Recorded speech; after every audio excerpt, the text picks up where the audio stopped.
Hello, and thank you so much for tuning in. I'm glad you did. And today I wanted to touch on bad habits amongst children between, let's say, the ages of 5 years and down, which is preschool age. So, do we encourage bad habits among children of this age, or do we correct them right away? Are we going to say, oh, because this is a child who is 3 years, so whatever bad habits that they are forming would go away by itself, so you just leave them to do whatever they like? So I just wanted to raise this issue because it's constantly becoming like a debate, right? People are saying, oh, this is such a small child, they'll grow out of it. Oh, this is just a behavior that they don't really understand, so they will grow out of it. But one thing I want to really stress is that please never underestimate children. You can educate a child just the way you educate an adult. And one time someone made a comment that I still have it in me right now that says, it's easy to mold a child than to repair an adult. So you don't correct the bad behavior in that child now and they grow up. That bad habit will follow them and it's not going to go away, right? So it's better to catch them when they are young and mold them and teach them the right thing to do, okay? So you have a child, for instance, you have a toddler who picks items, just throws them on the floor, and a toddler who just goes and hits another child on the face, a toddler who just goes and scratches other children, a 4-year-old who likes to push other children down, who likes to hit, who likes to be aggressive verbally towards other children, uses bad language, and such a child is left to just continue doing it with the hope that they would self-correct, right? There is nothing like self-correction when it comes to bad behavior. From my personal experience, I have seen children that have come within my environment and I've worked on their behavior.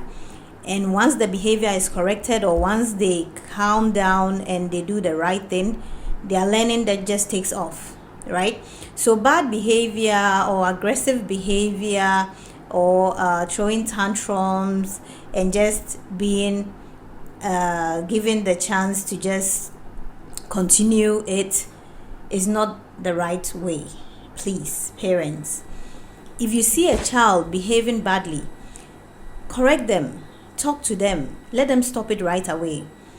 Because if that toddler is hitting other children and you teach that toddler not to do that, guess what? After a while, they'll stop and they'll realize that we treat our friends nicely, we play with our friends nicely, we share play items with each other.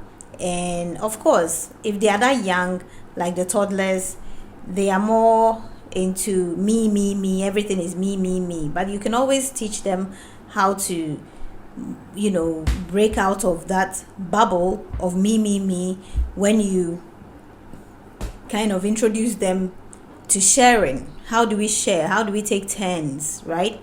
So if your child is exhibiting certain bad behaviors, especially another popular one, your child wants something from you and you say, oh wait, or you can't have it, and then they just throw themselves on the floor and then they start crying, and then what does the parent do? Just run to them. The parent just runs to them and is like, oh, I'm sorry. What are you sorry about? You haven't done anything bad to your child, so you don't have to be apologetic, right? What you have to tell the child is that you don't have to be throwing yourself on the floor, and it's not every time that you get what you want, right? So another scenario, The other day, I encountered a child who just came out of the mom's car, and he was holding a water bottle. Then immediately he threw the water bottle on the floor when the mom opened the car. And then immediately the mom was rushing to go and pick the water bottle, and I said, no, you don't have to pick the water bottle. Let him come down and pick it by himself, So that's normally the motherly, inkling, right? It's like, oh, my child just threw that on the floor, let me run and go and get it. But because the child knows that when I do that, my mom will run and go and get it, they will continue doing it, right? Okay, so look at another scenario where mommy doesn't go and pick it, and mommy tells the child, go and pick it by yourself because you threw it there. And then the child doesn't go to pick it, and then mommy says, well, if you don't pick it, that's your water bottle, right? So if you need water, you won't get any water, because guess what? Mommy is not going to drink from the water bottle, but you are going to drink from the water bottle. So go and pick your water bottle.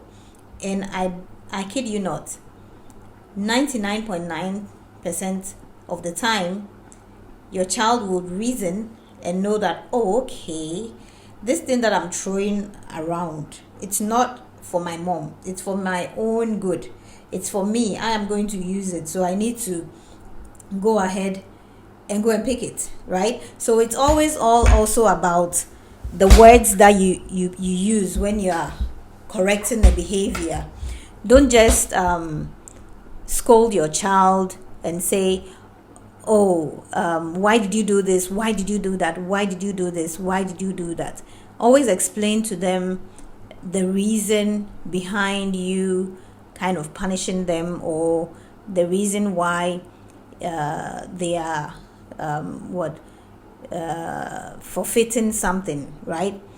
Let's say they lose maybe their playtime at home because they didn't maybe clean up their room, or they spoke badly to mommy, or they rolled their eyes at an adult. All these are pointers, all these are red flags, right, that you need to pick up as a parent. If your child starts doing that, correct them. In my class, I don't encourage bad behavior. So the children know me. If you come to my class, I'm rolling on the floor with the children. We are playing, we are singing, we are, doing all that we have to do to make the environment lively and kind of relaxing for the children as they learn. But when it comes to bad behavior, they know that, oh, I wouldn't just laugh about it. And that's what all parents should do. If your child is exhibiting bad behavior, don't laugh about it.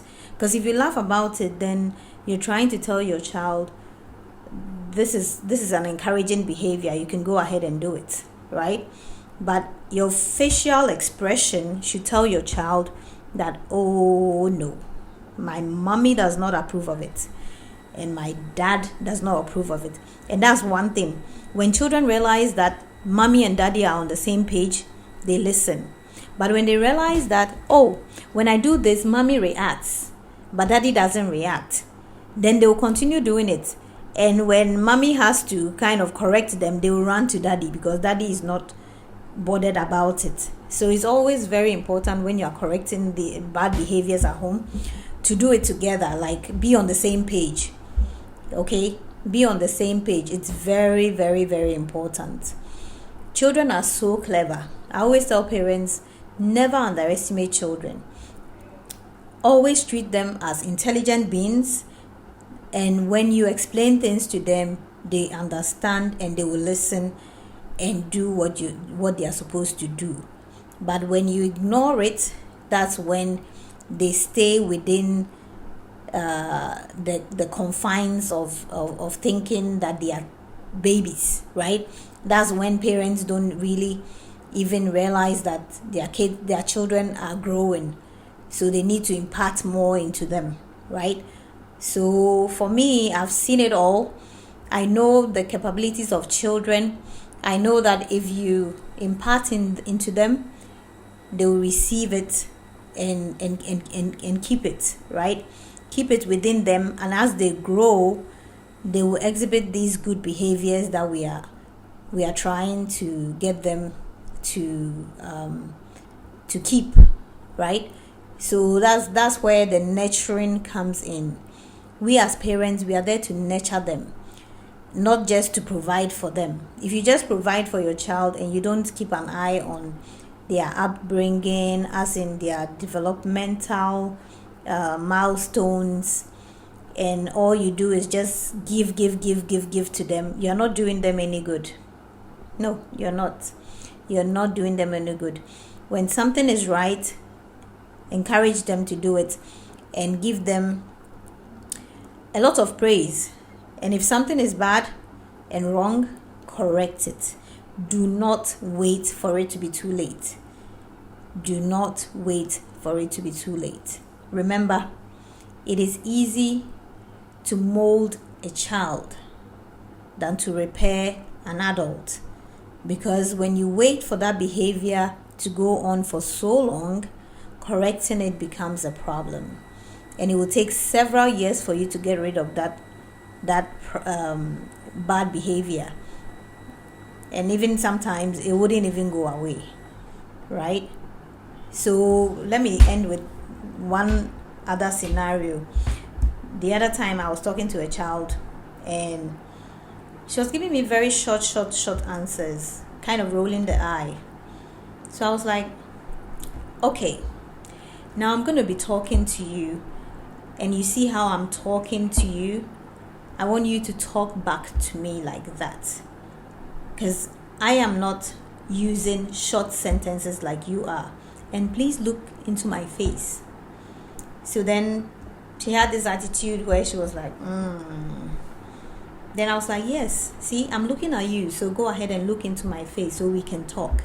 And I need full sentences, please. I don't want those short answers that you're giving me, because that's not very nice. So immediately I said that, she kind of straightened her face, and then I started asking her questions. So now it moved to yeah, yes, to yes, okay, I will do that, yes please. And then I kept talking to her, and by the time we finished the conversation, she was smiling, and then we were having a long, it was like a long chat, right? But then initially when we started, she was all yes, no, I don't know. And I'm like, oh no, I don't like that behavior, okay? Because I'm not. And then I referred her to the fact that I am not talking to her like that, so I don't expect her to talk to me like that. And that was it. And we ended it on a very nice note. So if teachers in school and child professionals are able to relate to children like this, in that same way, parents can also relate to children that way and get the same results. All you have to do is to ensure that mommy and daddy are on the same page when it comes to correcting bad behavior. Please, please, please don't wait for it to be too late. Thank you so much for listening, and I'm glad you tuned in. And I know that you'll be able to pick some good information from this. In a sitting like this, I can't cover it all, but at least I can give some snippets of information. Thank you, and I'll see you in the next video. Bye bye.